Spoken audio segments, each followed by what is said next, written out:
প্রথম সন্তান শেহজাদ খান বীরের জন্মের 5 বছর পর আবারও মা হওয়ার গুঞ্জনে আলোচনায় ঢাকায় সিনেমার চিত্রনায়িকা স্বপ্না বুবলী। সম্প্রতি একটি সুন্দরী প্রতিযোগিতার অনুষ্ঠানে সাদা পোশাকে হাজির হওয়ার পর এই গুঞ্জন আরো জোরালো হয়।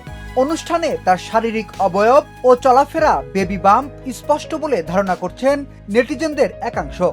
বিষয়টি নিয়ে সাংবাদিকদের প্রশ্নের মুখোমুখি হলে বুবলী সরাসরি কিছু না বলে বরং কৌশলী উত্তর দিয়ে রহস্য আরো বাড়িয়ে দিয়েছেন।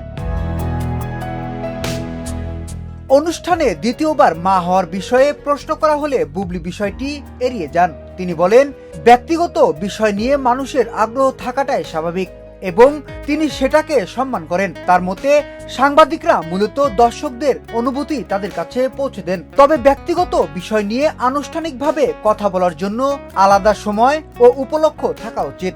যেহেতু তিনি একটি সুন্দরী প্রতিযোগিতার অনুষ্ঠানে বিচারক বা অতিথি হিসেবে উপস্থিত হয়েছেন, তাই সেখানে এসব ব্যক্তিগত আলোচনা না হওয়াই ভালো বলে মন্তব্য করেন তিনি।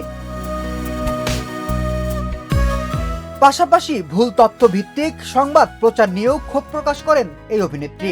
তিনি জানান, শুটিং এর ব্যস্ততার কারণে অনেক সময় ফোন ধরা সম্ভব হয় না।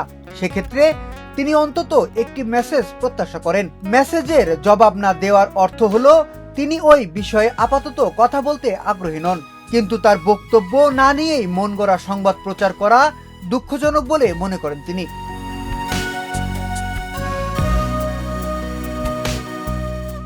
উল্লেখ্য, গত বছরের শেষ দিকে সাবেক স্বামী ও চিত্রনায়ক শাকিব খানের সঙ্গে বুবলী এবং তাদের সন্তান বীর আমেরিকায় দীর্ঘ ছুটি কাটিয়েছেন।